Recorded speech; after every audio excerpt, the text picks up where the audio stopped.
పాడుటకు, గానం చేయుటకు మా యందుంచిన పరిశుద్ధాత్మ ద్వారాను, మా కొరకు మీరు పంపిన క్రీస్తు యేసు ద్వారాను మిమ్మల్ని ఆరాధించు స్థితిని మాకు కలిగించినందుకు మీకు స్తోత్రములు చెల్లిస్తున్నాం. మీ సన్నిధికి వచ్చాము. మీతోనూ మీ ప్రియకుమారుడు క్రీస్తుతోనూ సహవాసం చేసే యోగ్యతను అనుగ్రహించినందుకు కృతజ్ఞతాస్తుతులు చెల్లిస్తున్నాం. ఈ లోకములో మీరు ఉన్నతమైన నిత్యమైన సంకల్పమును అనుసరించి మాకిచ్చిన దేహాలలో ఉండగానే మిమ్మును మీ ప్రియకుమారుడు క్రీస్తును తెలుసుకొని, మీ ప్రియకుమారుడు క్రీస్తు రక్తము కార్చి సంపాదించిన సంఘములో సభ్యులుగా చేర్చి మహోన్నతమైన నీ ప్రేమకు, మీ కృపకు, ఉన్నతమైనటువంటి నిత్య జీవానికి మమ్మల్ని పాత్రులను చేసినందుకును, మీ వాగ్దానములు మా పట్ల స్థిరపరచునై ఉన్నందుకును మీకు స్తోత్రములు చెల్లిస్తున్నాం.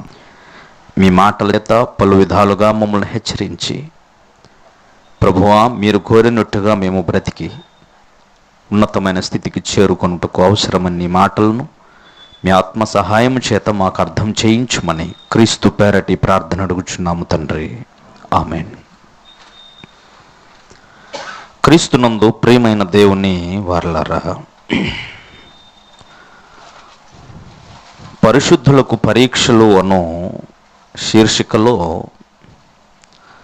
గత భాగములో ప్రభువైన క్రీస్తు యేసు ద్వారా స్థాపించబడబోయే సంఘము, ఆ సంఘములోని పరిశుద్ధులకు ఎదురయ్యేటువంటి శ్రమలు, కష్టాలు, నష్టాలు ఇవన్నీ కూడా ముందుగానే ప్రవచింపబడ్డాయి అనేటువంటి విషయాన్ని చూశాము. తిరిగి అదే విషయాన్ని మరలా ఈరోజు మీకు జ్ఞాపకిస్తున్నాను. ఇది సార్వత్రిక సంఘమంతా, అనగా ప్రపంచవ్యాప్తంగా ఉన్న సంఘమంతా గ్రహించవలసినటువంటి విషయం. అందులో ప్రత్యేకించి స్థానిక సంఘమైన మన దగ్గర నుంచి ఆరంభమై మన వ్యక్తిగత జీవితం దగ్గర నుంచి ఆరంభించబడి స్థానిక సంఘమంతయు కలిసి నేర్చుకొని, ఇది ముఖ్యంగా మన దేశంలో ఉన్న ప్రభువైన క్రీస్తు యేసు యొక్క సంఘము పిలువబడు వారందరూ అర్థం చేసుకోవలసినటువంటి ప్రాముఖ్యమైన విషయం. ఎందుకంటే సంఘము ఎదుర్కొంటున్న శ్రమలు, అవమానాలు, బాధలు, యాతనలు, వీటన్నిటిలో సంఘము అనేక విధాలుగా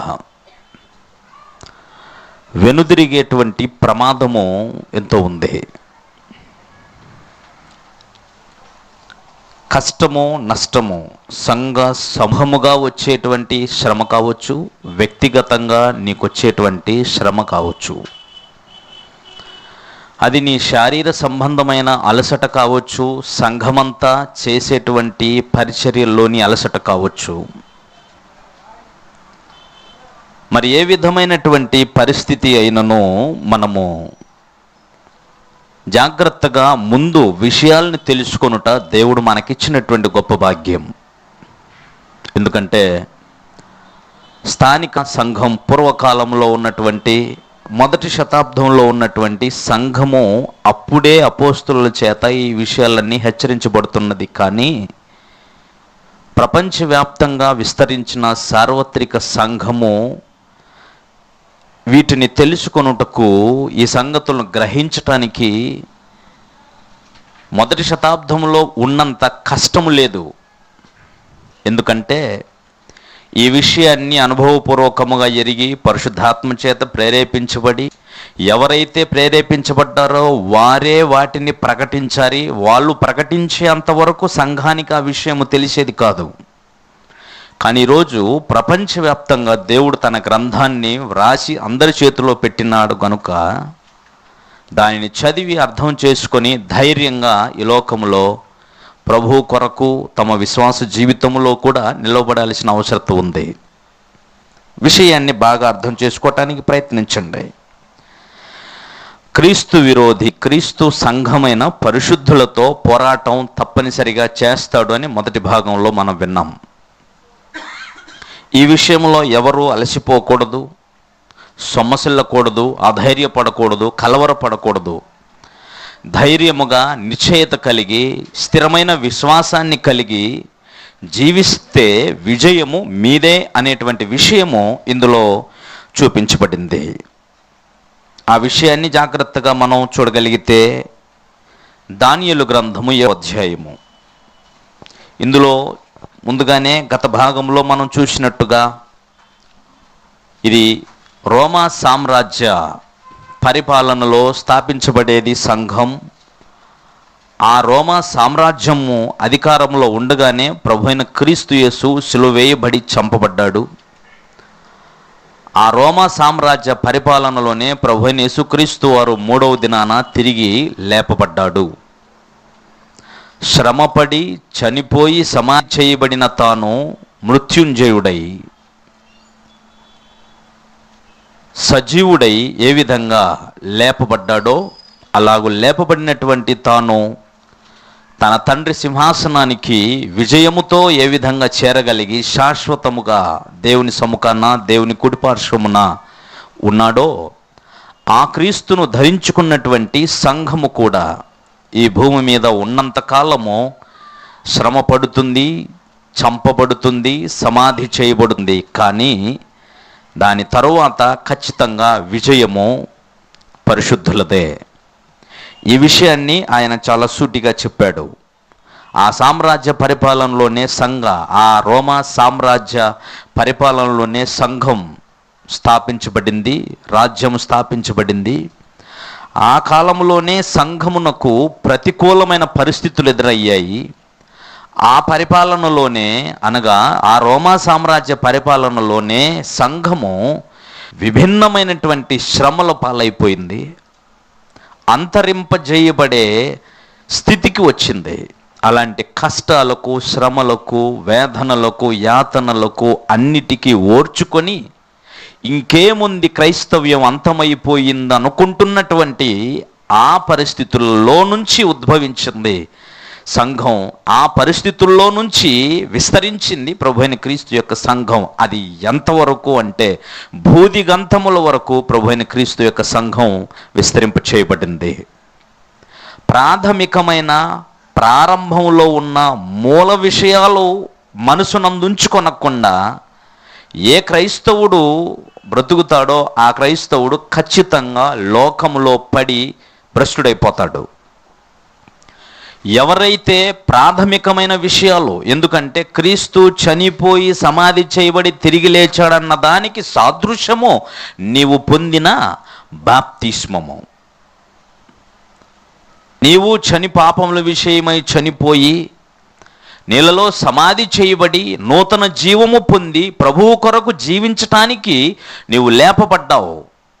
అదే క్రీస్తు మరణ సమాధి పునరుద్ధానానికి సాదృశ్యం నీ బాప్తిస్మం.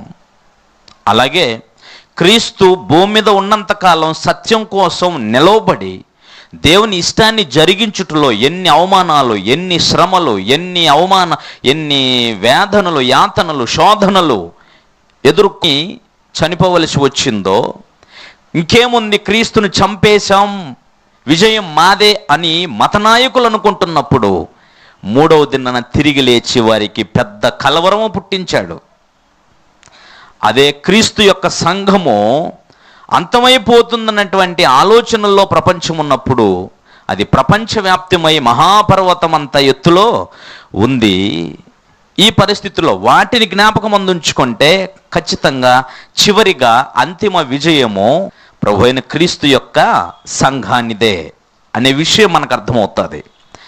ఆ విషయాలు మన హృదయం అందించుకుంటేనే ఈ లోకంలో మనం ఎదుర్కోబోయే ఏ విధమైనటువంటి శ్రమలు కానీ, ఏ విధమైన పరిస్థితి అయినను సరే, ఏ విధమైన ప్రతికూలతలనైనా సరే ఈజీగా మనము జయించగలుగుతాం. కనుకనే జాగ్రత్తగా ఈ విషయాలను చదవండి. మళ్ళీ చదువుతున్నాను. 7వ అధ్యాయము దానియేలు గ్రంథము 25 నుంచి 27వ వచనము వరకు ఉన్నటువంటి మాటలు చూడండి. ఆ రాజు మహోన్నతునికి విరోధముగా మాట్లాడుచు మహోన్నతుని భక్తులను నలుగగొట్టును. అతడు పండుగ కాలములను పద్ధతులను నివారణ చేయబూనుకొనును. వారు ఒక కాలములో అర్ధకాలము అతని వశమున ఉంచబడుదురు, అంటే కొద్ది కాలం ఉంచబడతారని. అతని అధికారము నశింపజేయుటకును నిర్మూలన చేయుటకును తీర్పు విధింపబడెనో, అతనికి శిక్ష తప్పదు. ఎవరైతే సంఘాన్ని హింసించారో, ఎవరైతే సంఘాన్ని సమూల నాశనం చేయదలంచారో వాళ్లకు శిక్ష తప్పదు. అందుచేత దీని గురించి నేను ప్రకటన గ్రంథం చూపించినప్పుడు కూడా ఇదే విషయమే, ఈ 4 జంతువులకు సంబంధించిన విషయమే ఆయన రోమా పరిపాలనలో ఉన్నప్పుడు దాని గురించి ఇలా తెలియజేశాడు. అలాంటి ఆ తీర్పు ఎలా ఉంటుందనే విషయము ప్రకటన 13లో కూడా తెలియజేయబడింది. దాన్ని కూడా జాగ్రత్తగా చూడండి. ప్రకటన గ్రంథం 13వ అధ్యాయము చూడండి. 13వ అధ్యాయము ఆ క్రూర మృగం పెట్టేటువంటి మహా శ్రమలను గూర్చి, వేదనను గూర్చి మాట్లాడుతూ, జగదుత్పత్తి మొదలుకొని వధింపబడిన గొర్రెపిల్ల యొక్క జీవగ్రంథమందు వ్రాయబడిన వారు దానికి నమస్కారం చేయరు అనే విషయాలు చెబుతూ, ఆ సంఘాన్ని హింస పెట్టినటువంటి వాడు, బలవంతంగా వారిని నాశనం లేక బలవంతంగా లోపరుచుకున్న ప్రయత్నం చేసినటువంటి వాడిని గూర్చినటువంటి తీర్పు 9-10 వచనాల్లో వ్రాయబడి ఉంది. చూడండి. ఎవడైనా చెవిగలవాడైతే వినుగాక. ఇది నమ్మటానికి చేతనైతే నమ్మొచ్చు అని చెప్తున్నాడు. విషయం ఏమిటంటే 10వ వచనం, ఎవడైనను చెరపట్టబడవలనని ఉన్న ఎడల వాడు చెరలోనికి పోవును. ఎవరైనా చెరపట్టవలనని ఉన్న ఎడల వాడు చెరలోనికి పోవును. వాడు ఏం చేశాడో వానికి అదే జరుగుతుంది. ప్రభు అయిన క్రీస్తు యొక్క సంఘాన్ని చెరపట్టవలనని అనుకున్నవాడు చెరలోనికి పోతాడు అని చెప్తున్నాడు. ఇంకేమంటున్నాడు? ఎవడైనా ఖడ్గం చేత చంపిన ఎడల వాడును ఖడ్గం చేత చంపబడవలను. ఇది తీర్పు అక్కడ చెప్పింది అదే. ఎక్కడ? దానియేలు గ్రంథములో. మళ్ళీ చూడండి ఆ మాటనే,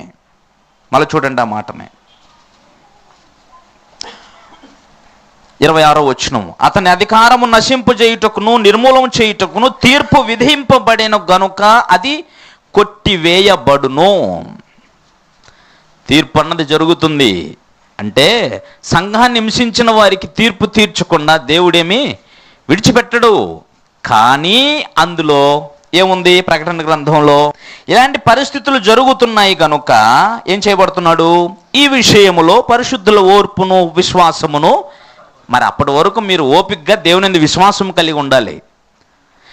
ఎవడైతే, ఏ రాజు అయితే, ఏ అధికారి అయితే ప్రభు అయిన క్రీస్తు యొక్క పరిశుద్ధులను ఖడ్గం చేత చంపవలననో, లేక హింసించవలననో, చెరలోనికి తీసుకొని పోవలననో, నిర్మూలన చేయవలనని తలంచుతాడో అట్టివాడు కూడా ఖడ్గం చేత చంపబడవలనని తీర్పు ఉన్నది.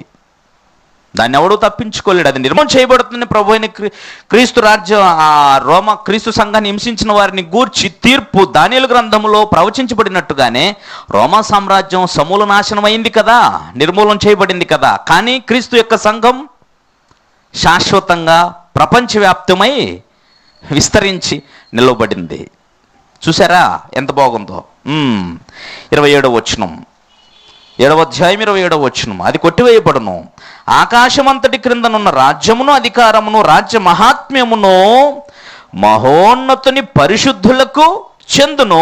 ఆయన రాజ్యము నిత్యము నిలుచును. అధికారులందరూ దానికి దాసులై విధేయులగుదురు.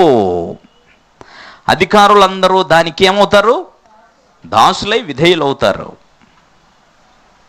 చాలా అద్భుతమైన విషయం. ఎంతమంది అధికారులు, లోకాధికారులు అనుకుంటున్నవారో వాళ్ళందరూ ప్రభు అయిన క్రీస్తు సామ్రాజ్యానికి సలాం చేయక తప్పదు. క్రీస్తు సామ్రాజ్యంలో ఉన్న అధికారానికి, చట్టానికి విధేయులు అవ్వక తప్పదు చెప్తున్నాడు ఆయన. భవిష్యత్తును గూర్చి తెలియజేస్తున్నాడు. 22వ వచనం చూడండి ఎంత బాగుంటుందో. ఆ మహావృద్ధుడు వచ్చి మహోన్నతుని పరిశుద్ధుల విషయంలో తీర్పు తీర్చు వరకు అలాగూ జరుగును. అదే 27వ వచనంలో, 26వ వచనంలో తెలియజేయబడింది. పరిశుద్ధుల విషయంలో తీర్పు తీర్చు వరకు అలాగూ జరుగును. కానీ సమయం వచ్చినప్పుడు ఆ పరిశుద్ధులు రాజ్యము నేలుదురను సంగతి నేను గ్రహించితిని. ఎదుర్కొనే శ్రమలు, సంఘము ఎదుర్కొనే శ్రమలు, వేదనలు, కష్టాలు ఏవైతే ఉన్నాయో వాటిలో అంతిమ విజయము పరిశుద్ధులదే. సంఘాన్ని దాని విషయం చాలా స్పష్టంగా తెలియజేయబడింది. ఈ విషయాన్ని ఎరిగినటువంటి క్రైస్తవుడు ఎప్పుడు కూడా లోకములో ఎదురయ్యే ఏ రాజకీయానికి కానీ, ఏ సింహాసనానికి కానీ, ఏ అధికారానికి కానీ, ఏ మూర్ఖుడైనటువంటి అధికారునికి కానీ, లేక బలత్కారునికి కానీ జడియవలసిన అవసరత లేదు. కోర్స్ వాళ్ళు విధించేటువంటి ప్రతి విధమైనటువంటి కష్టాలు, వేదనలు, ఖడ్గం చేత చంపబడటాలు కూడా వస్తే అది నీ వరకు వస్తే నీ పరిస్థితి ఏంటన్నదే నువ్వు ఆలోచన చేసుకోవాలి. అది తీసివేయబడవలనని కోరే హక్కు మనకు లేదు. దేవుడు ముందే చెప్పాడు అది ఖచ్చితంగా జరిగి తీరుతుందని చెప్పినప్పుడు ఖచ్చితంగా ఇది అందరికి, ఇది అనేకులకు సాక్షార్థముగా ఇది మీకు జరుగును అని చెప్పినప్పుడు ఖచ్చితంగా జరుగుతుంది అన్నప్పుడు దీన్ని తీసివేయండి, ఈ ప్రభుత్వాన్ని తీసివేయండి, దేవాన్ని ప్రార్థించటంలో అర్థమే లేదు. అవునా కాదా? ఒక క్రైస్తవుడు దేవుని చట్టాన్ని, దేవుని ఉద్దేశాన్ని ఎరిగిన వాడు చేస్తే ఏం ప్రార్థన చేయాలి? నీ ప్రణాళికలో నీవెవరిని అధికారము మీద కూర్చోబెట్ట నిర్ణయించుచున్నావో అతన్నే కూర్చోబెట్టండి. నువ్వెవరిని నియమించిననో దానికి మేము విధేయులం అని దేవునికి చెప్పాలి. ఎందుకంటే పరలోకంలో కానీ భూమి మీద కానీ తన చిత్తాన్నంతటిని జరిగించేవాడు ఆయనే. ఆయన చేతిని పట్టుకొని నువ్వేం చేస్తున్నావు అని అడిగే హక్కు ఎవరికి లేదా నెబుకద్నెజరు కూడా గ్రహించడు. ఒక అన్యుడు గ్రహించిన సంగతి క్రైస్తవుడు గ్రహించలేక రాజకీయంగా దిగజారిపోవటం దౌర్భాగ్యం. అవునా కదా? ఆలోచించండి. సార్వత్రిక సంఘముగా ఉన్న వారందరూ ఈ సంగతిని గుర్తించాల్సినటువంటి బహు ప్రాముఖ్యమైనటువంటి సంగతి అయి ఉంది. కాబట్టి ప్రభువునందు ప్రియులారా, ఇప్పుడు మనం ఆలోచించినటువంటి ముఖ్యమైనటువంటి విషయం ఏమిటంటే, ఈ పరిస్థితుల్లో పరిశుద్ధుల ఓర్పు, విశ్వాసము కనబడును. ఇక్కడే మనం ఆలోచించాల్సింది, మనం నేర్చుకోవాల్సింది కూడా ఇక్కడే మనకు అవసరమైనటువంటి విషయం. సంఘం విషయంలో దేవుని ప్రణాళిక ఏదైతే ఉండిందో అది భూమి మీద జరిగింది, జరుగుతూనే ఉంది. అది లోకాంతము వరకు అది కంటిన్యూ అవుతూ ఉంటుంది. దానికి ముగింపు ఉండదు.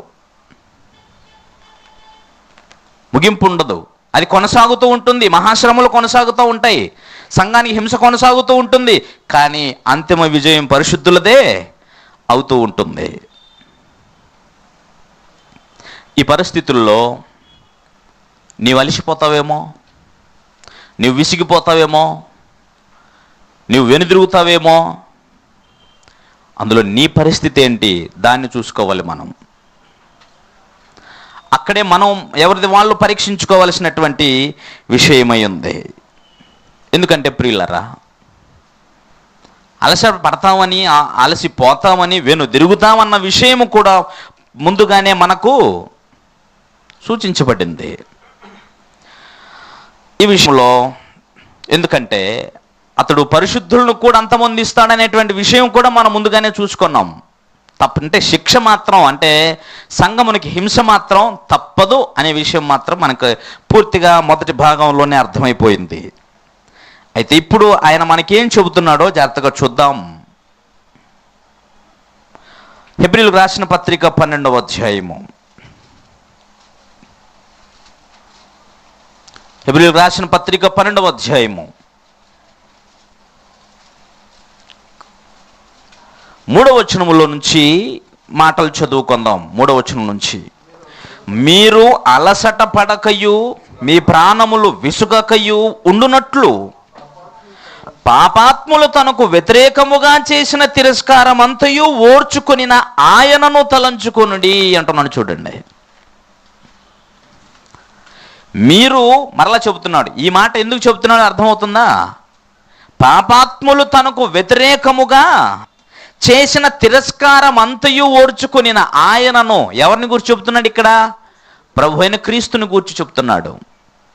పాపాత్ములు ప్రభు అయిన క్రీస్తుకు వ్యతిరేకముగా చేసిన తిరస్కారం అంతయు. నువ్వు ఆయన ఎంత ప్రేమగా చెప్పినా, ఎంత జ్ఞానముగా చెప్పినా, ఎంత ఆప్యాయతతో చెప్పినా వాళ్ళు ఏం చేశారు? ఆయన్ని తిరస్కరించారు. ఆయన బోధన తిరస్కరించారు. ఆయన బోధన తిరస్కరించారు. ఆయన మాటలను వ్యతిరేకించారు. ఆయనను చాలా చులకనగా చూశారు. అదే విషయాన్ని మీరు అర్థం చేసుకోండి అంటున్నాడు. ఎందుకు అర్థం చేసుకోమంటున్నాడంటే, మీరు అలసట పడకయు మీ ప్రాణములు విసుగకయు ఉండునట్లు. అంటే మీరు అలసిపోయే పరిస్థితులు వస్తాయనా రావనా? మీరు విసుగు చెందే పరిస్థితులు ఉంటాయనా ఉండవనా? ఉంటాయి. మీరు అలసిపోతారు. విచిత్రం ఏంటంటే మీరు దేనికోసం అలసిపోతారో, మీరు దేనికోసం విసుగు చెందుతారో, మీరు దేనికోసం అలసిపోతున్నారు, మీ శరీరాలు దేని వలన అలసిపోతున్నాయి ఆలోచించండి.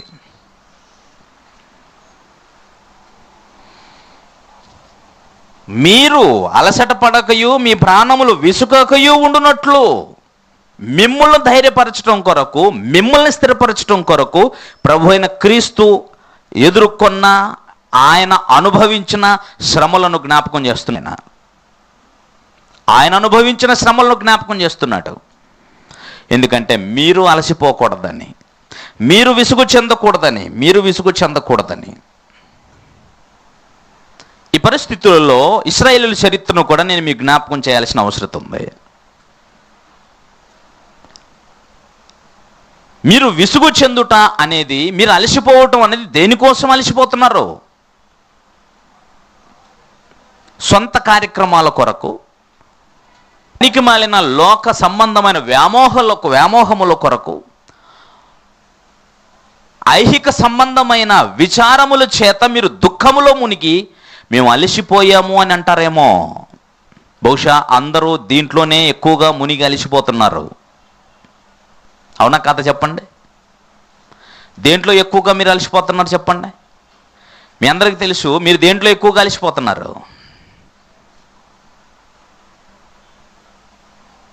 అలాగ అలసిపోవటంలో మనం ఏం చేస్తున్నామంటే దేవుని మాటలను కూడా ధిక్కరించట్లేదా?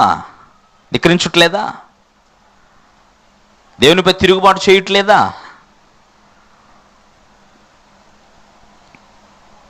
ఒకసారి చరిత్రలోనికి వెళ్ళి మీకు జ్ఞాపకం చేస్తాను కొన్ని మాటలు. కీర్తనల గ్రంథము 107వ కీర్తన. కీర్తనల గ్రంథము 107వ కీర్తన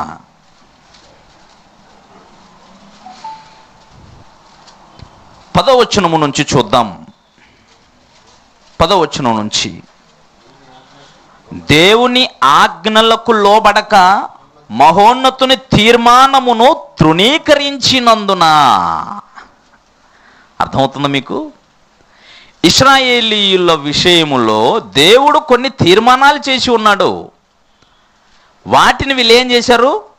తృణీకరించినందున. ఈ అధ్యాయం అంతా కూడా, ఈ 107వ కీర్తన అంతా కూడా ఇశ్రాయేలీలు వారి అరణ్య ప్రయాణములో, వారి యాత్రికులుగా ఉన్నంత కాలం, వాళ్ళు ప్రయాణం చేసినంత కాలంలో వారు అనుభవించిన వాటన్నిటిని గూర్చి పూర్తి వివరణ ఇందులో ఉంటుంది.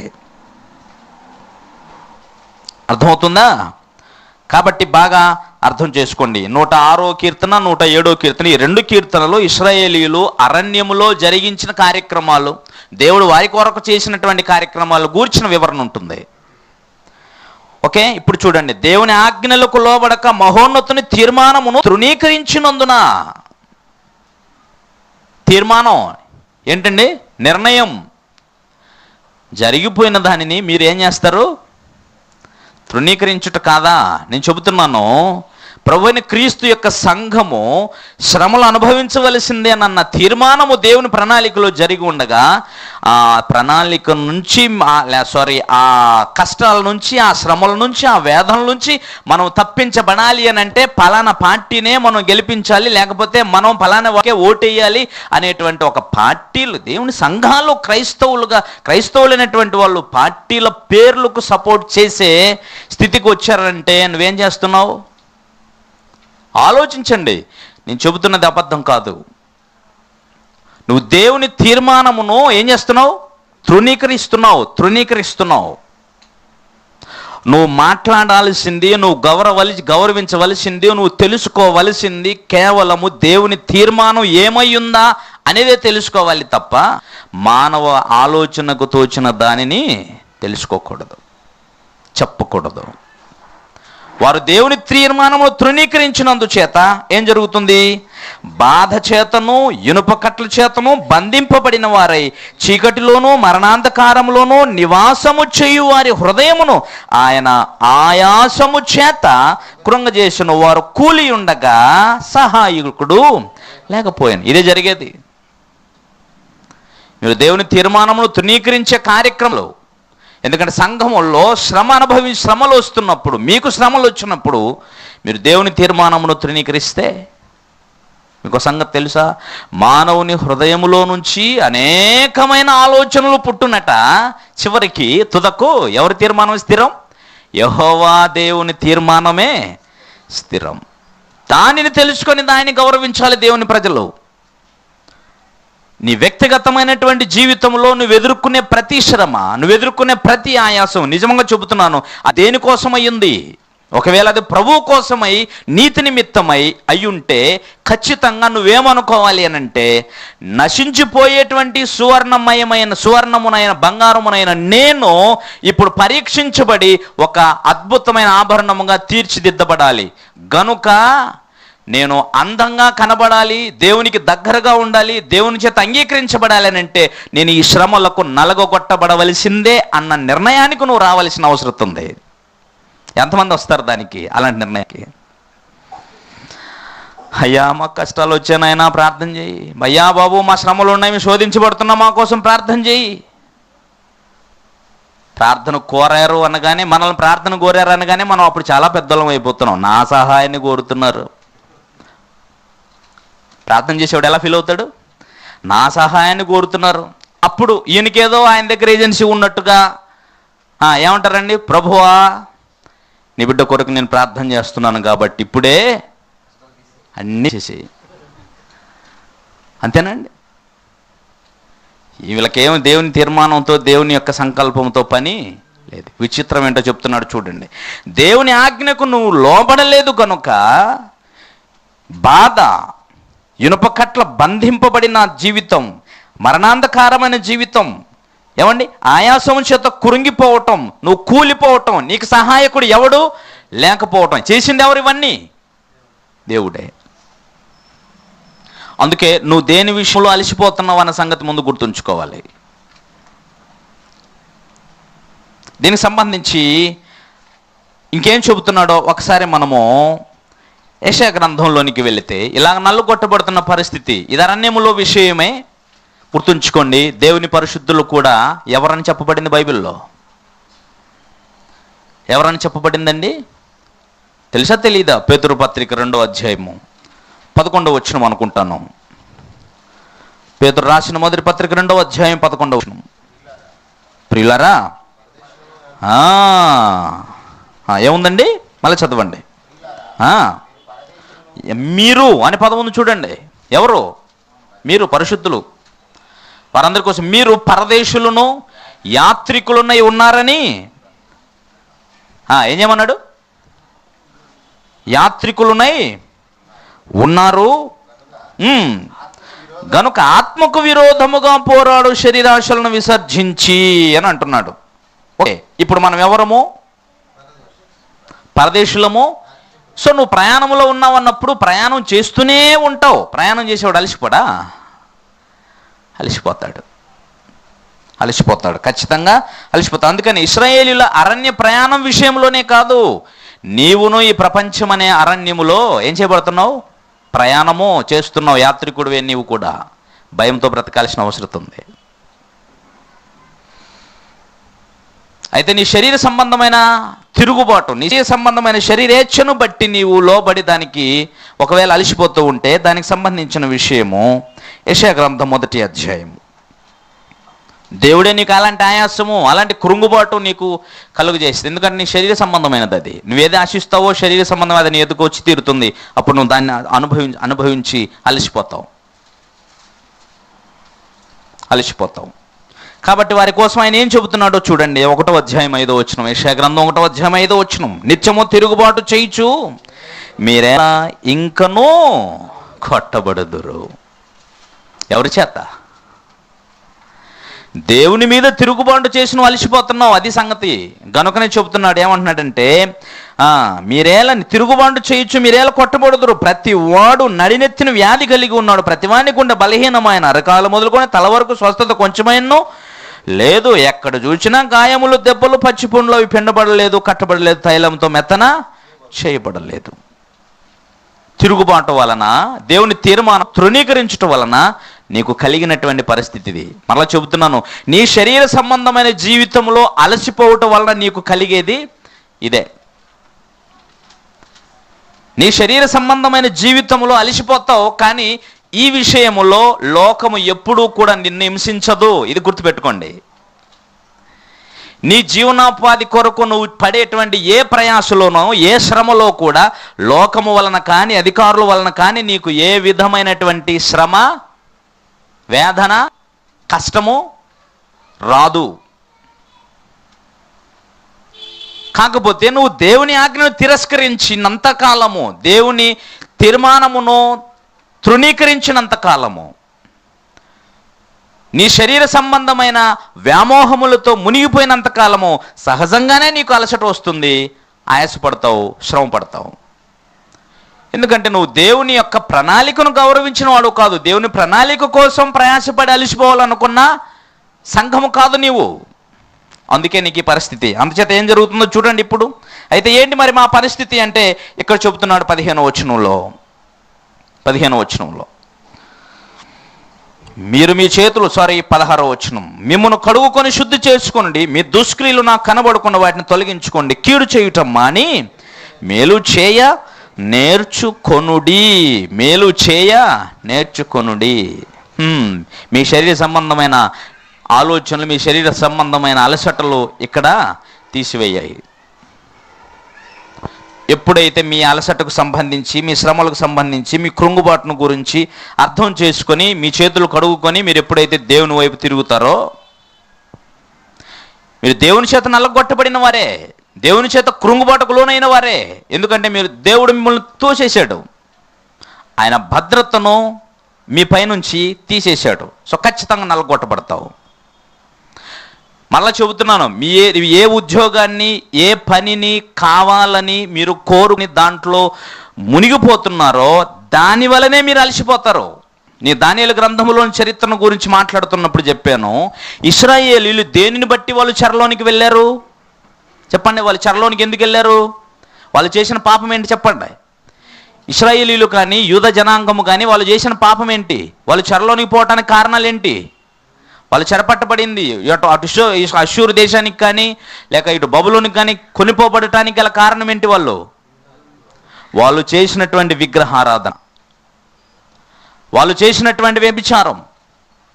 ఇప్పుడు దేని విషయంలో దేవుణ్ణి విసికించి వెళ్ళారో దాని విషయంలో వారికే విసుగొచ్చినంతగా బబులోని దేశంలో వీరిని చావగొట్టాడు దేవుడు. అందుకే చరిత్రలో బబులోను నుంచి తిరిగి వచ్చిన తర్వాత ఇశ్రాయేలు ఎప్పుడు కూడా విగ్రహారాధన చేయలేదు. ఇక తెలుసా మీకు? తిరిగి వచ్చిన తర్వాత ఎప్పుడు విగ్రహారాధన చేయలేదు. ఎందుకంటే ఏ పాపము చేసి దేవుని విసికించి చెరలోనికి పోయారో అక్కడ ఆ విగ్రహారాధన చూసి, ఆ విగ్రహాలను చూసి విసిగిపోయారు. అదే దేవుడు చేసేది.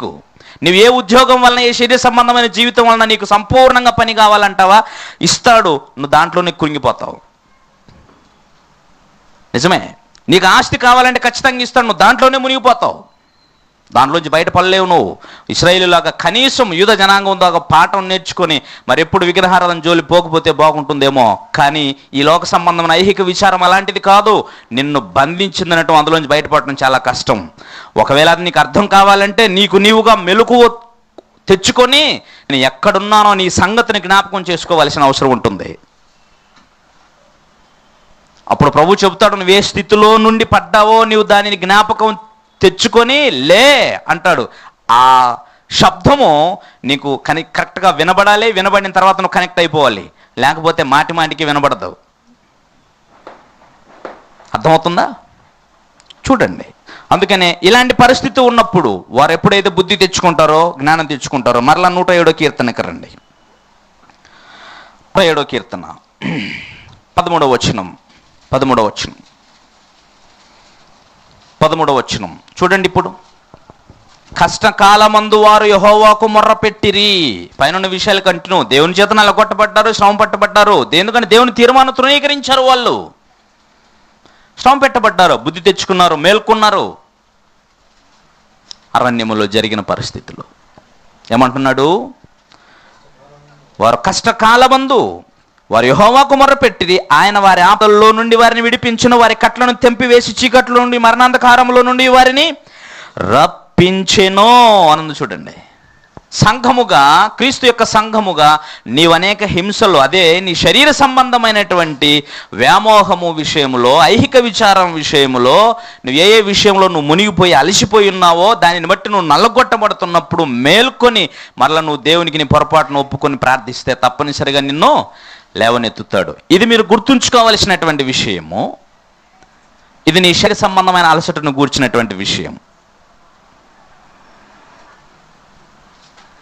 ఇప్పుడు ఆత్మ సంబంధమైన అలసటను గూర్చి చూద్దామా? తెలుసుకోవాల్సిన గొప్ప ఆదరణ యెషయా గ్రంథం 40వ అధ్యాయము. సంఘం తెలుసుకోవాల్సినటువంటి విషయం. 28 నుంచి 31 వచనం వరకు ఉన్నటువంటి ప్రవచనం చూడండి. దేవుని పరిశుద్ధులు ఎదుర్కోబోయేటువంటి శ్రమల కష్టాలన్నిటిని గూర్చి వ్రాయబడేటువంటి మాట. బాగా ఆలోచించండి. ఈ మాటలలో ప్రభువైన క్రీస్తు యొక్క సంఘము ఆత్మ సంబంధమైన హింసలు భరిస్తూ ఉంటే, క్రైస్తవుడైనందుకు బాధ అనుభవిస్తుంటే, నీతి విషయమే హింసించబడుతూ ఉంటే, ఇప్పుడు చూడండి వారికి ఇవ్వబడినటువంటి ఆదరణ. ఈ శరీర విషయంలో కాదు, ఇది ఆత్మ విషయంలో నువ్వు అలసిపోయి ఉంటే. ఇదే విషయం ప్రభువైన క్రీస్తుని గూర్చి కూడా రాయబడింది తెలియదా? ప్రభువైన క్రీస్తుని గూర్చి కూడా రాయబడింది. ఒకసారి అక్కడికి వెళ్ళి ఇక్కడికి వద్దాం. పేతురు రాసిన పత్రిక 1వ అధ్యాయము, మొదటి పత్రిక. పేతురు రాసిన మొదటి పత్రిక 1వ అధ్యాయము 10వ వచనంలో రాయబడిన మాటలను చూడగలిగితే, పేతురు రాసిన మొదటి పత్రిక 1వ అధ్యాయము 10-11 వచనాల్లో, మీకు కలుగు ఆ కృపను గూర్చి ప్రవచించిన ప్రవక్తలు ఈ రక్షణను గూర్చి పరిశీలించుచు తెందున్న క్రీస్తు ఆత్మ. జాగ్రత్తగా చూడండి. క్రీస్తు విషయమైన శ్రమలను గూర్చియు వాటి తరువాత కలగబోవు మహిమలను గూర్చి ముందుగా సాక్ష్యం ఇచ్చినప్పుడు, క్రీస్తు పొందబోయే శ్రమలను గూర్చి, క్రీస్తు శ్రమ పొందిన తర్వాత కలగబోయే మహిమను గూర్చి దేవుని పరిశుద్ధాత్ముడు ముందుగానే ప్రవచించాడు.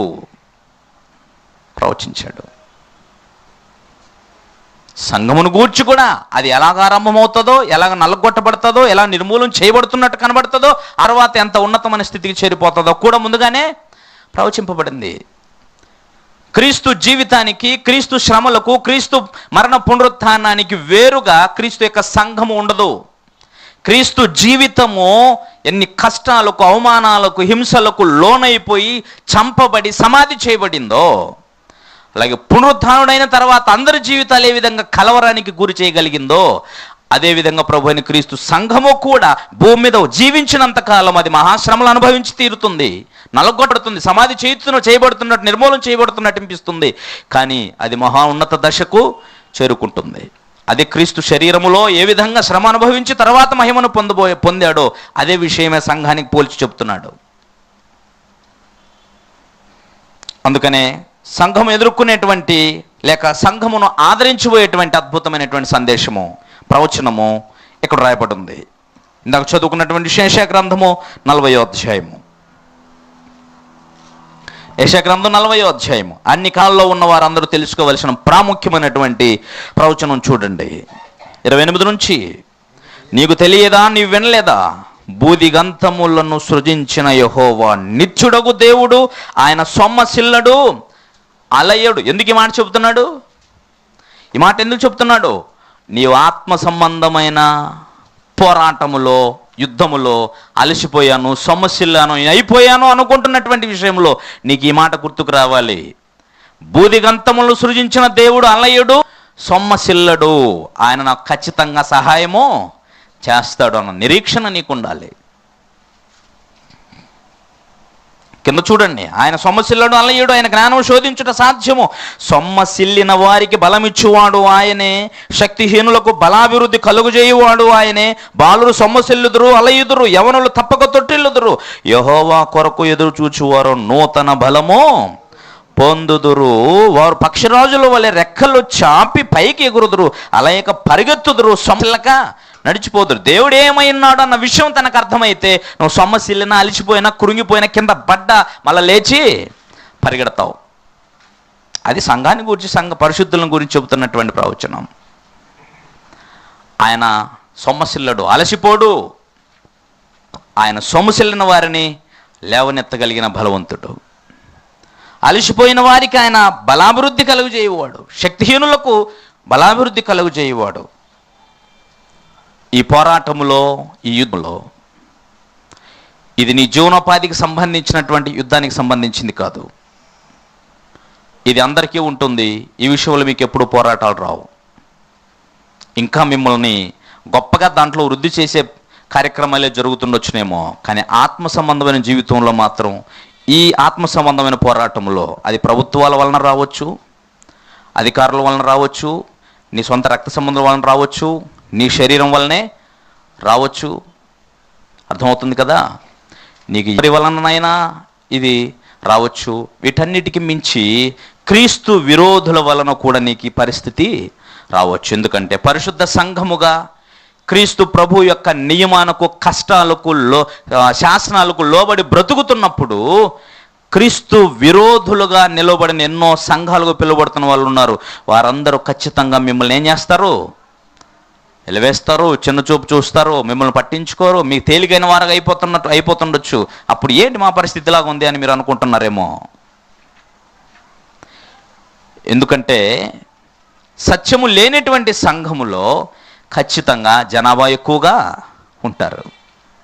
ఇప్పుడు అదంతా లోకమంతా ఏముంటుందనంటే, అంతా అక్కడ సత్యం లేనిది ఇంతమంది వెళ్తారా? వాళ్ళకి తెలియదు అక్కడ పీనుగు ఉందన్న సంగతి. ఇవి గద్దలు, అక్కడ పీనుగు. పీనుగు ఉన్న చోట గద్దలు పొగవుతాయి. ఎందుకని? పీక తినటానికి. అంటే వారి ఆకలి, వారి శరీర సంబంధమైన మానసికమైన ఉల్లాసం కోసం అక్కడికి వెళ్తారే తప్ప వారి ఆత్మ సంబంధమైనటువంటి క్షేమాభివృద్ధి కొరకు అక్కడికి వెళ్ళరు. అందుకని గుంపులు గుంపులుగా వెళ్ళే ఏ సంఘాన్ని చూడండి, అక్కడికి వెళ్ళి మీరేం నేర్చుకున్నారు అని అడగండి. కనీసం మూల పాఠాలు కూడా తెలియదు. ఇప్పుడు నేర్పాలని వాళ్ళకి ఏమన్నా ఉంటుందా? అవి నేర్పితే ఎవడొస్తాడు? సంఘం హింసకు లోనవుతుంది అని చెబితే ఎవడొస్తాడు? మీరు శ్రమ పడతారు, నిలబడగలరా అని అడిగితే ఎవరు వస్తారు? రారు. ఎవరు వస్తారు మరి? అట్లా ఎలాంటి వాళ్ళు వస్తారు? మీ దుఃఖదినములు సమాప్తములో ఏడ్చేవాడు ఎలా వస్తాడు? ఎడవనోడేవాడు లోకంలో, సమస్యలు లేనోడేవాడు. మీ సమస్యలన్నీ పరిష్కరించబడతాయనంటే సమస్య లేనోడు ప్రతి ఓడు వచ్చి పడతాడు. అదే ప్రస్తుతం ప్రపంచంలో జరుగుతుంది. క్రీస్తు విరోధుల వలన కూడా సంఘముగా నీకు హింస కలుగుతుంది. ఇందులో అనుమానం లేదు. అప్పుడు నువ్వు అలసిపోతావు, సొమ్మసిల్లుతావు చెప్తున్నాడు. చూడండి ఏమంటున్నాడు? కానీ యెహోవా కొరకు ఎదురు చూచువారు ఏం చేస్తారట? నూతన బలము పొందు. నువ్వు నిజముగా దేవుని కోసం ఎదురు చూస్తే, దేవుని కోసం బ్రతికితే ఖచ్చితంగా నువ్వేం చేస్తావు? నూతన బలాన్ని పొందుకుంటావు. చూసారా? సంఘము కొరకు చెప్పబడినటువంటి ప్రవచనం. దేవుని పరిశుద్ధులు అలిసి నల్లగొట్టబడతారని చెప్పాడు. అదే సంఘము విజయం పొందుతుంది అని చెప్తున్నాడు. ఈ పరిస్థితిలో, ఈ పోరాటంలో క్రీస్తు విరోధుల వలన కానీ మరి ఎవరి వలన కానీ నీకు ఎదురయ్యే ప్రతి సమస్య, ప్రతి కష్టం, ప్రతి వేదన, ప్రతి యాతన, ఏదైనా సరే నువ్వు అలసిపోయి సొమ్మసిల్లుతావా? అలాగైతే నీకు నిరీక్షణ ఉంది అనే విషయాన్ని చెప్తున్నాడు. నిరీక్షణ కలిగిన నీవు, నీ దేవుడు సొమ్మసిల్లుడు, అలిసిపోడు. నువ్వు అలిసిపోయినా కాబట్టి నిన్ను బలపరిచేవాడు, శక్తిహీనుని క్షేమాభివృద్ధి, బలాభివృద్ధి ఇచ్చేటువంటి వాడు ఆయన ఉండగా నువ్వు భయపడాల్సిన అవసరం లేదు అని సంఘాన్ని ఆదరిస్తూ ఈ మాట చెప్తున్నాడు. చాలా గొప్పగా ఉంది కదా? చాలా గొప్పగా ఉంది. ఇప్పుడు చూడండి ఎంత బాగుంటుందో. హెబ్రీయులకు రాసిన పత్రిక 12వ అధ్యాయము. హెబ్రీయులకు రాసిన పత్రిక 12వ అధ్యాయము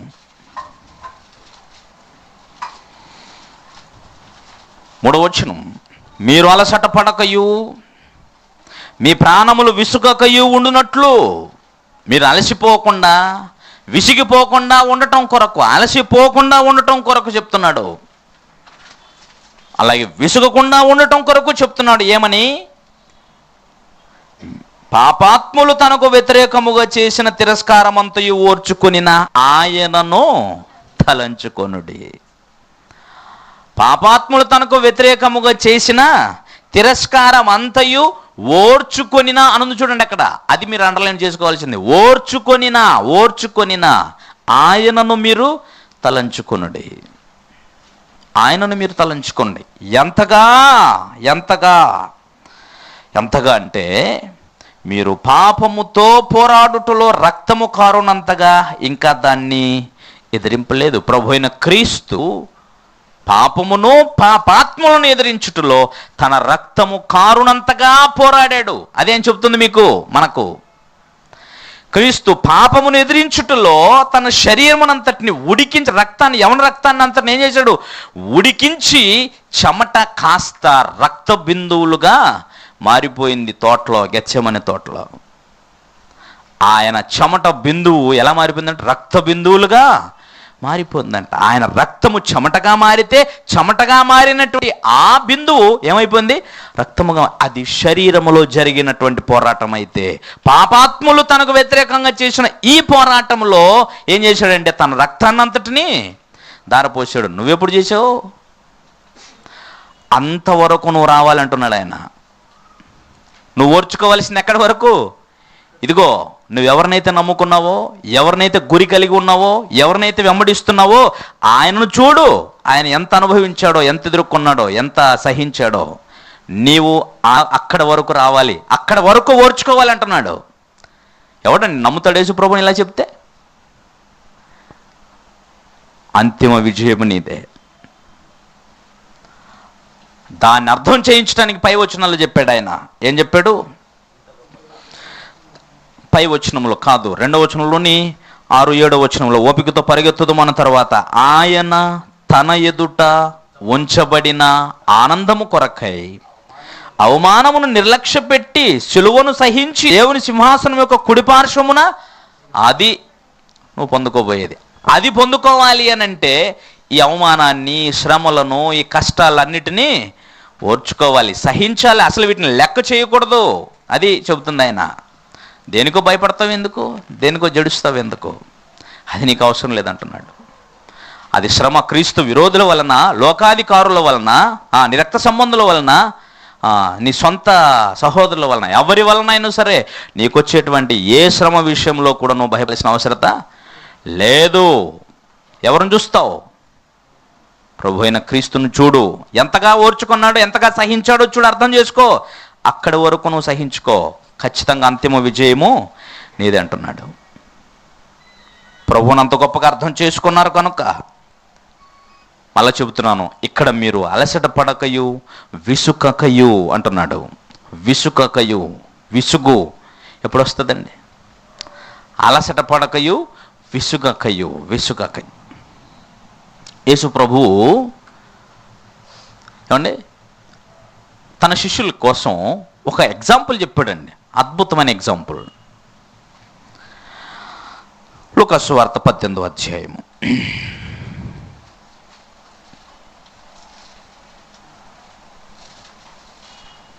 లూకా సువార్త 18వ అధ్యాయం మొదటి 2 వచనాలను చూద్దాం.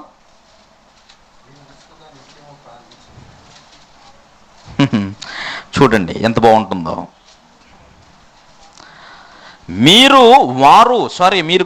వారు శిష్యుల కోసం ప్రభువు చెప్పిన ఎగ్జాంపుల్ని, ఉదాహరణని లూకా గారు జరిగిన విషయాన్ని తాను ఎత్తి చూపిస్తున్నాడు.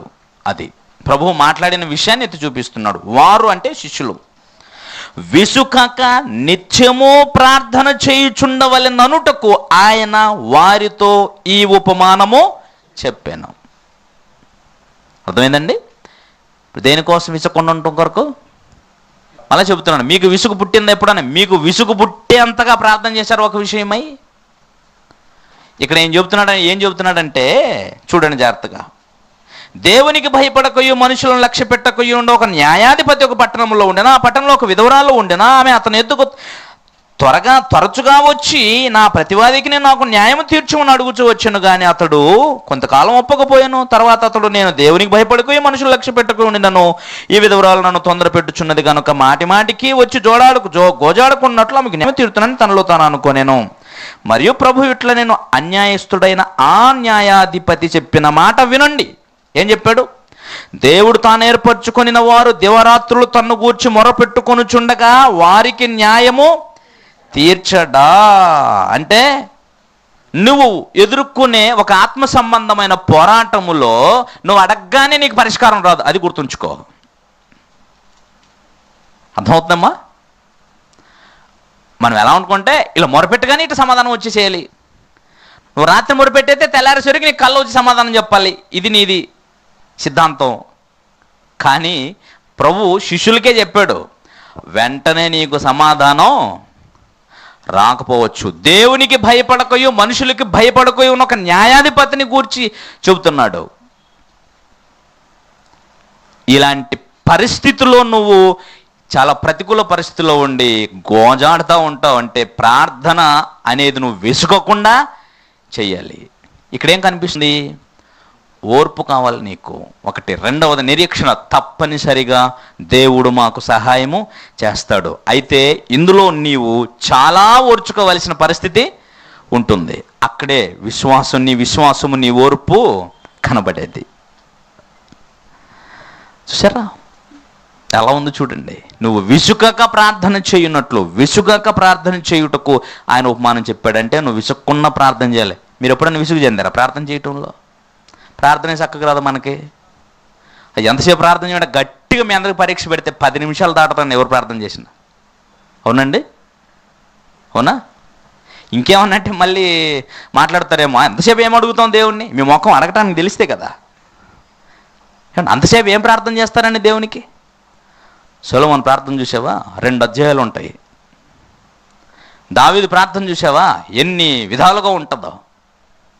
ఏమండి? యేసు ప్రభు రాత్రంతా ప్రార్థన చేసి ఉంటాడు. ఏం చేసి ఉంటాడు అని అడగకూడదు అక్కడ. బాధ్యత ఉంటే కదా అడగాల్సినటువంటి విషయాల్లో ఎన్నిటినో చెప్పాడు మహానుభావుడు యేసు ప్రభు వారు. ఏ రోజైనా లోకాన్ని గూర్చిన బాధ ఉందా నీకు? లోకాన్ని గూర్చిన వేదన నీకుందా? యేసు ప్రభు చెప్పాడు. నేను రాత్రి చెప్పాను, వారు కాపరు లేని గొర్రెల వలె చెదిరి ఉన్నారన్న సంగతి వారి విషయమై కనికరపడి శిష్యులను చూసి ఇలా చెప్తున్నాడు. ఏమంటున్నాడు? కోత విస్తారముగా ఉన్నది, కానీ పనివారు కొద్దిమంది ఉన్నారు కనుక యజమానికి మీరు వేడుకోండి. ఏమని? అయ్యా, పనులు చాలా తక్కువగా ఉన్నారు, పనేమో చాలా ఉంది కనుక పని వాళ్ళని పంపించండి అని వేడుకోండి. ఎవడన్నా చేశాడండి ప్రార్థన? ఎప్పుడు మీ బాధలే, దేవుని బాధలు ఎవరండి పట్టించుకుంది? అవునా కదా చెప్పండి. మీ బాధలు చెప్పుకోవడానికి మాత్రం రాత్రంతా మేలుకోమన్నా చేయమన్నా చేస్తుందేమో కానీ క్రైస్తవ సంఘం దేవుని బాధ ఇలా ఉంది చూడండి. నీ కుటుంబంలో ఎప్పుడు నీ కొడుకు నాశనం అయిపోతున్నాడు, నీ కొడుకు చెడిపోతున్నాడు, నీ కుమార్తె పాడైపోతుంది, దారి తప్పిపోతుందని ఏడుపే నీకుంది తప్ప మరి లోకంలో ఉన్న వాళ్ళందరూ చెడిపోతున్నారన్న వేదనని ఆ తండ్రికి ఉందే, ఆత్మల కన్న తండ్రికి. మరి వారి దగ్గరికి పనులు వెళ్తేనే కదా పని జరిగేది. కాబట్టి ఆ పని వాళ్ళను పంపించుమని. మరి సేవకులు లేరంటే ఉన్నారు, అలాంటి వాళ్ళు కాదు కావాల్సింది. యేసుప్రభు ఆ మాటలు చెప్పేటప్పుడు కూడా యేసుప్రభు బోధిస్తున్న కాలంలో బోధలే కాదు, ధర్మశాస్త్ర ఉపదేశకులు ఉన్నారు, శాస్త్రులు ఉన్నారు, పరిచయులు ఉన్నారు, సద్దుకాయలు ఉన్నారు, అందరూ ఉన్నారు. అందరూ బోధించమనగాలే. అందరూ స్వార్థపరులు, జనాన్ని దోచుకునేటువంటి వాళ్ళు. అలాంటి వాళ్ళు కాదయ్యా, నమ్మకమైన పని వారిని పంపించమని వేడుకోండి. పరిస్థితులు మీకు అర్థం కావట్లేదా? ఎప్పుడండి విసిగిపోయారు ఇలాంటివన్నీ అడిగితే? ఈ ప్రార్థన చేసేవాళ్ళు లేరు. చాలా భయంకరమైన పరిస్థితులు చోటు చేసుకున్నాయి. చాలా దారుణం. ఇంకేమడుగుతారండి ప్రార్థనలో? అంతసేపు నీకు చెప్పాలి ఏం అడుగుతున్నావు అన్నది. ప్రార్థన నీకు రాతని చెప్పుకో, అంతేగాని ప్రార్థన ఎంతసేపు చేస్తారో అని అడగాల్సిన హక్కు నీకు లేదు. నీకు ప్రార్థన అనుభవం లేదు, అందుకని ఎక్కడ స్టేజ్ ఇచ్చేసి ప్రార్థన చేస్తారు. నిమిషం కంప్లీట్ అవ్వకుండా ప్రార్థన అయిపోయి ఉంటుంది. ఎందుకంటే ఉచ్చరించడానికి పదాలు కూడా రావు. ఇందులో మీరు కూడా ఉంటే నేర్చుకోండి ప్రార్థన. మీరు అన్నీ తెలిసిన మొనగల్లాగా ప్రార్థన కూటానికి రారు, ఏం నేర్చుకుంటారు? ఎప్పుడండి తెలుసుకుంటారు? ముసళ్ళు అయిన తర్వాత. ఇప్పటికే ఏళ్ళు తగలడిపోయి వెంట్రుకలు ఊడిపోయి గుండ్లు చేసుకుని ఉన్నారు మొత్తం అంతా. ఇట్లాగ జుట్టు తెల్లబడి అన్నీ వస్తున్నాయి, కానీ ప్రార్థన మాత్రం రాదు. ఎంతకాలం మంది మీరు క్రైస్తవులై? 10 1 సంవత్సరం 2 సంవత్సరాలు కాదు, 15 ఏళ్ళు, 20 ఏళ్ళు, 25 ఏళ్ళు ఇలాగైంది. ఏం నేర్చుకున్నారు? 25 నిమిషాలు ప్రార్థన చేయడం చేత కావట్లేదు. ఆలోచించండి. ఎదగాలి మీరు. ప్రార్థన చేయుటైదు విసుగాక ఉండున్నట్లు ఆయన ఉపమానం చెప్పాడు. విసుగకుండా ఉండాలి. నువ్వు ఒక ప్రార్థనలోనే కాదు, ప్రభువు కోసం పని చేయుటలో కూడా విసుగకుండా ఉండాలి. ఎందుకు ఇది చెప్తున్నానంటే, విసుగకుండా పని చేయుట వలన నీకు మంచి ఫలితము ఉంటుంది. సంఘం, సార్వత్రిక సంఘం అంతా తెలుసుకోవాల్సినటువంటి ప్రాముఖ్యమైనటువంటి విషయం. గల్తీలకు రాసిన పత్రిక 6వ అధ్యాయం.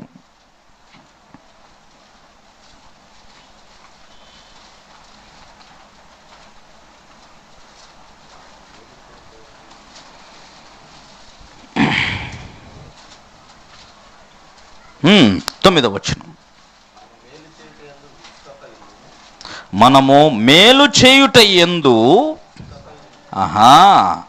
ఏమండి విసుగు చెందే అంతగా మేలు చేస్తే కదా విసుగు తెలిసేది మనకి. ఏమండి మేలు చేయుట యందు విసుగక ఉందుము. బాగా వినండి, బాగా వినండి. మేలు చేయుట యందు విసక్కుండా ఉండాలి. నేను ముందు చెప్పినట్టుగా ప్రార్థన చేయుట యందు విసక్కుండా ఉండాలి.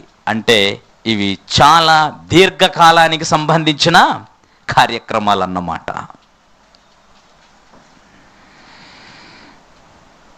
మనము మేలు చేయుట యందు విసుగక ఉందుము, ప్రార్థన చేయుట యందు విసుగక ఉందుము. ఇప్పుడు చెబుతున్నాడు, ఎందుకంటే మనము అలయక మేలు చేసితిమేని తగిన కాలమందు పంట కోతం.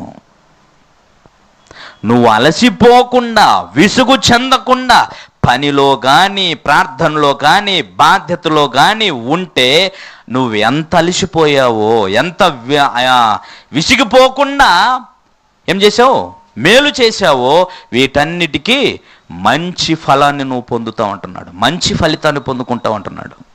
మంచి ఫలితాన్ని పొందుకుంటావు. నీకు అంతకన్నా మంచి ఫలం ఇక ఎవరు నీకు ఇవ్వలేరు. మంచి ఫలం కావాలంటే ఈ లోకంలో నువ్వేం చేయాల్సి ఉందండి? మేలు చేయుట యందు విసుక్కోకుండా ఉండాలి, విసుగకుండా ఉండాలి, విసుక్కుండా ఉండాలి, విసుక్కుండా ఉండాలి. కాబట్టి ఎప్పుడు నువ్వు విసుగు చెంది సొమ్మసిల్లి అలసిపోయావో అప్పుడు నీకు ప్రభు అయిన క్రీస్తు జ్ఞాపకం రావాలి. అఫ్కోర్స్ ఆయన్ని జ్ఞాపకం చేసుకోవడానికి చాలా దూరంగా ఉన్నాడు అనుకుంటున్నావేమో. ఆయన ఎప్పుడు నీ దగ్గరే ఉన్నాడు. ఈ విషయాన్ని అర్థం చేసుకున్నటువంటి పౌలు గారు చాలా అద్భుతంగా మాట్లాడారు. ఆయన చూసి మనం ముగించుకుందాం.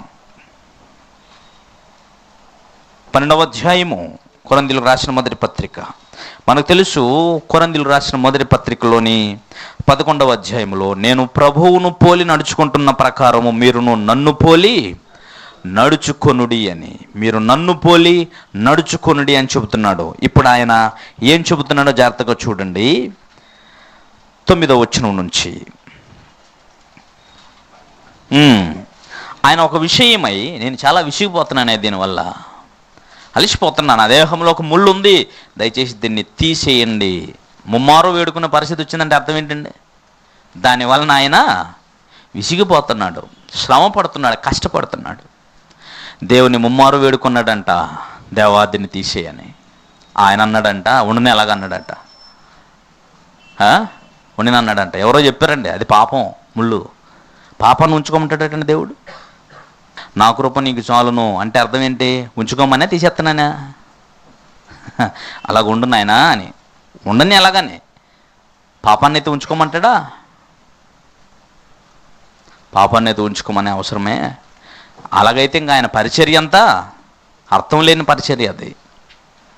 చూడండి ఇప్పుడు అంటున్నాడు, అందుకు నా కృప నీకు చాలును, బలహీనత యందు నా శక్తి పరిపూర్ణమగుచున్నదని ఆయన నాతో చెప్పెను.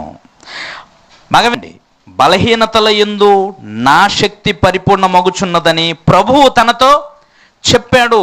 కనుక ఇప్పుడు ఏమవుతుంది? కాబట్టి ఏమంటాడు? క్రీస్తు శక్తి నా మీద నిలిచి ఉండు నిమిత్తము విశేషముగా నా బలహీనతల యందే బహు సంతోషముగా అతిశయపడుదును. ఇంకొక ఆయన చెప్పాడు, ఇది అపోస్తులు అనిపించుకోవాలని. అంటే ఇప్పుడు ఈ విషయంలో సంతోషపడతాడైనా? బలహీనత చూడండి, విశేషముగా నా బలహీనతలు యందు బహు సంతోషముగా అతిశయపడుదును. ఎందుకంటే నేనెప్పుడు బలహీనుడనో అప్పుడే బలవంతుడను గనుక క్రీస్తు నిమిత్తము నాకు కలిగిన బలహీనతలోను, నిందలలోను, ఇబ్బందులలోను, హింసలలోను, ఉపద్రవములలోను నేను సంతోషించుచున్నాను. ఏమండి, అపోస్తలుడైన పౌలు గారు నిజముగా అలసిపోయిన జీవితం ఎవరిదైనా ఉంది అని అంటే లోకంలో బోధకులను గూర్చి పోల్చుకుంటే ఎవరిని చెప్పొచ్చు? పౌలు గారినే. కొరింథీయులకు రాసిన 2వ పత్రిక 10వ అధ్యాయము 9-10 వచనాలు చదివాను. ఆలోచిస్తున్నారా? నా కృప నీకు చాలు. ఎందుకని అన్నాడు తెలుసండి? నీవు అనేకులకు మాదిరిగా ఉండాలి, సంఘానికి మాదిరిగా ఉండాలయ్యా. నువ్వు సంఘానికి మాదిరిగా ఉండాలి. కాబట్టి ఈ శ్రమలలో, నీ బలహీనతల్లో నా శక్తి నీ యందు పరిపూర్ణము చేస్తాను. ఈ విషయాన్ని అనుభవపూర్వకముగా తెలుసుకున్న నీవు సంఘానికి ఆ విషయాన్ని చెప్పాలి. కాబట్టి ఇందుకోసం చెప్తున్నాడండి ఆయన. ఎంత విషయం చెప్తున్నాడు చూడండి. కనుక క్రీస్తు నిమిత్తము నాకు కలిగిన అంటున్నాడు చూడండి. అంటే ఇప్పుడు క్రీస్తు నిమిత్తము ఎంతైనా అలసిపోతాడు, ఎంతైనా సొమ్మసిల్లుతాడు, ఎంతైనా నల్లగొట్టబడతాడు. ఆ విషయంలో అది ఇబ్బందులా, బలహీనమా, నిందలా, హింసలా, కరువులా, ఉపద్రవాలా, ఖడ్గమా, మరి ఏదైనాను సరే దానికోసం ఏమవుతాడంటే ఆయన సంతోషముగా ఒప్పుకుంటాడంట, సంతోషముగా వెళ్తాడంట వాటి కోసం. ఎందుకంటే ఎప్పుడు నేను బలహీనుడనో అప్పుడే నేను బలవంతుడను. దేన్ని బట్టి? నేను ఎప్పుడు శక్తిహీనుడను, బలహీనుడు అనుకుంటానో అప్పుడు నన్ను బలపరుచువాడు ఉన్నాడు. ఆయన నాకు అభయం ఇచ్చాడు. నువ్వు ఎప్పుడు బలహీనుడు అప్పుడు నా కృప నీ ఎడల ఏం చేస్తానన్నాడండి? క్రీస్తు శక్తి నా మీద నిలిచి ఉంటుందని చెప్పాడు. ఎందుకంటే ఎప్పుడు నువ్వు బలహీనుడు, నీ బలహీనత లేదు, నా శక్తి సంపూర్ణమగుచున్నదని ఆయన నాతో చెప్పాడు. కాబట్టి నేను ధైర్యంగా వెళతా. సార్వత్రిక క్రీస్తు సంఘమా, క్రీస్తు సంఘ సభ్యుడా, నీ జీవితంలో నువ్వు ఎదుర్కొనే ఆత్మ సంబంధమైన ప్రతి పోరాటములో, క్రీస్తు కొరకు నువ్వు పడే నిందలో, ఉపద్రవములో, వేదనలో ఏదైనా సరే నువ్వు అలసిపోవలసిన, భయపడాల్సిన పరిస్థితులేవి లేవు. దేనికైనా నువ్వు ధైర్యంగా నిలవబడు. ఎందుకంటే ఎప్పుడు నువ్వు బలహీనుడు, చేతగాని వాడుగా అనిపిస్తుందో నీకు, అప్పుడే క్రీస్తు యొక్క శక్తి నీడలు సంపూర్ణముగా బయలుపరచబడుతుంది. ఎంత గొప్ప విషయం చెప్పారు చూడండి. అదండి విశ్వాస జీవితం. అది క్రీస్తు యొక్క సంఘానికి శ్రమలు ప్రవచించబడ్డాయి. దాని తర్వాత కలగబోయే విజయ జీవితము, మహోన్నతమైన మహిమగల జీవితము ప్రవచించబడింది. ఇన్ని సంగతులు ఎరిగిన క్రీస్తు సంఘము ఈ లోకంలో దేనికైనా భయపడొచ్చునా? ఏ అధికారంలో ఎవడు కూర్చుంటే నీకెందుకు? అసలు ఆ విషయంలో నువ్వు కంగారు పడాల్సిన అవసరతే లేదు. ఒకటి గుర్తుంచుకో, ఈ ప్రపంచంలో నువ్వు చాలా పోరాటము, చాలా యుద్ధము చేయాలి. దానియేలు గ్రంథములో సూచించబడింది ఏమిటో అది లోకాధికారం మాత్రమే కాదు, క్రీస్తు విరోధి వలన కూడా సంఘానికి గొప్ప హింస కలుగుతుంది. క్రీస్తు విరోధి వచ్చునని మీరు వింటిది కదా. ఇప్పుడు నువ్వు అనేకులైన క్రీస్తు విరోధులు బయలుదేరి ఉన్నారు. క్రీస్తు విరోధి, క్రీస్తుకు శత్రువైన వాడు క్రీస్తు సంఘాన్ని ప్రేమిస్తాడా, హింసిస్తాడా, నల్లగొడతాడో? అది మనకు అర్థం కావట్లేదు. అందుకని యూదా పత్రిక ఉన్న విషయాలు చాలా డెప్త్గా మాట్లాడుకుంటున్నాం మనం.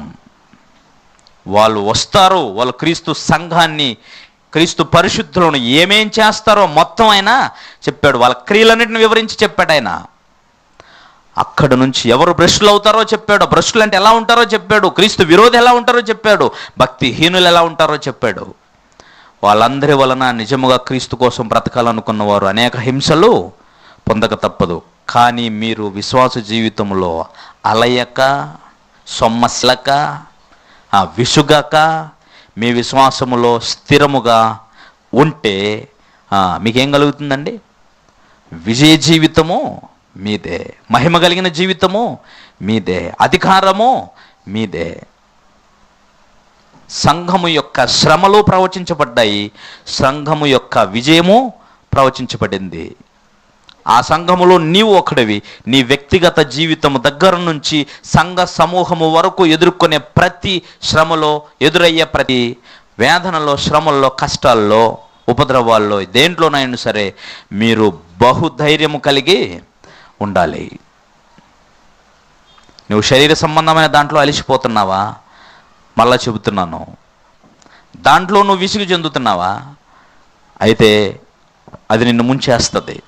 నువ్వు దాంట్లో అలిసిపోవటం వలన నీకు మంచి ప్రయోజనము లేక మంచి ఫలమునైతే నువ్వు పొందుకోలేవు. విడిచిపెట్టిపోయే దానికోసం ఎందుకు? అయినాట్లో నీకు ఎదురయ్యే శ్రమ ఏముంది? నీ ఇష్టపూర్వకంగా వెళ్ళావు కాబట్టి ఎంత శ్రమైనా భరిస్తావు. అదే ప్రభువు కోసం క్రీస్తు నిమిత్తం శ్రమ పడటానికి ఇష్టపడు, అప్పుడు కూడా ఎంత శ్రమైనా నీవు భరిస్తావు. ఆలోచించండి. కనుకనే సార్వత్రిక సంఘమా, రాబోయేటువంటి కష్టాలు, నష్టాలు, వేదనలు రాజకీయంగా కానీ, యాజకీయంగా కానీ, క్రీస్తు విరోధుల వలన కానీ, సొంత రక్త సంబంధుల వలన కానీ ఎదురయ్యే ఏ సమస్యకు, ఏ కష్టానికి, దేనికి కూడా మీ విసిగి, వేసారి, అలసిపోయి క్రీస్తు యొక్క సహవాసానికి దూరం కావలసిన అవసరత లేదు. ఏ రాజకీయానికి, ఏ పార్టీకి, ఏ దేశంలో వచ్చే క్రూరులైన అధికారులకు దేనికిని భయపడాల్సిన అవసరత లేదు. ఎల్లప్పుడూ విజయము నీదే. ప్రార్థించుకుందాం. సర్వశక్తిమంతుడగు దేవా, మీకు స్తోత్రములు నాయన. నీ మహాకృప చేత మా రక్షకుడగు క్రీస్తు సంపాదించిన సంఘము, ఆ సంఘము ఎదుర్కొనే ప్రతి సమస్య, ప్రతి కష్టం, ప్రతి వేదన ముందుగానే ప్రవచించబడింది. అలాగే ఆ సంఘము తిరిగి మహా ఉన్నతమైన విజయ తీరాలకు చేరబోతుంది. ఈ 2000 సంవత్సరాలుగా అదే ఈ క్రీస్తు యొక్క సంఘం వలన రుజువవుతుంది. ఇప్పుడు వచ్చేటువంటి కష్టాలు, శ్రమలు ఏవైతే ఉన్నాయో అవేమీ పెద్ద గొప్పవి కావు. ఈ విషయము మా ప్రభువు క్రీస్తు ద్వారా ఆత్మ సంఘాలకి చెబుతూ తెలియచేయబడింది. 10 దినములు శ్రమ కలుగును, దాన్ని అంతం వరకు ఓర్చుకోండి, దానివలన మీరు గొప్ప జీవి కిరీటాన్ని పొందుతారని మొదటి శతాబ్దంలోనే స్మరణలోని సంఘానికి హెచ్చరిక చేయబడింది. స్థానిక సంఘాలన్నీ కూడా ప్రభువా, సార్వత్రిక సంఘమంతా కూడా ఇటు నిరీక్షణ కలిగి ముందుకు వెళ్ళటానికి అవసరమైన మాటలను క్లుప్త సందేశముగా వివరించడానికి సహాయం చేశారు. విన్న మాటలందరూ హృదయాల్లో ఫలభరితంగా ఉంటూ సహాయం చేయండి. అందరూ మీ మాటలకు లోబడి అన్నిటికీ మానసికంగా సిద్ధపడి నీకు మహిమ తెచ్చే విధంగా బ్రతుకున్నట్లు సహాయం చేయండి. ప్రార్థన చేయుట యందు, క్రీస్తు కొరకు శ్రమపడుట యందు, మేలు చేయుట యందు అలయక తండ్రి, సొలయక, విసుగక నిత్యము ప్రభువా ఓపికతో ముందుకు పరిగెత్తే వారిగా ఉన్నట్లు సహాయం చేయమని ఉన్నపాటిని బిడ్డలని చేతికి అప్పచెబుతున్నాం. మీ చిత్తానుసారంగా బిడ్డలు నడిపించమని క్రీస్తు పేరిట ప్రార్థన అడుగుచున్నాం తండ్రి. ఆమేన్.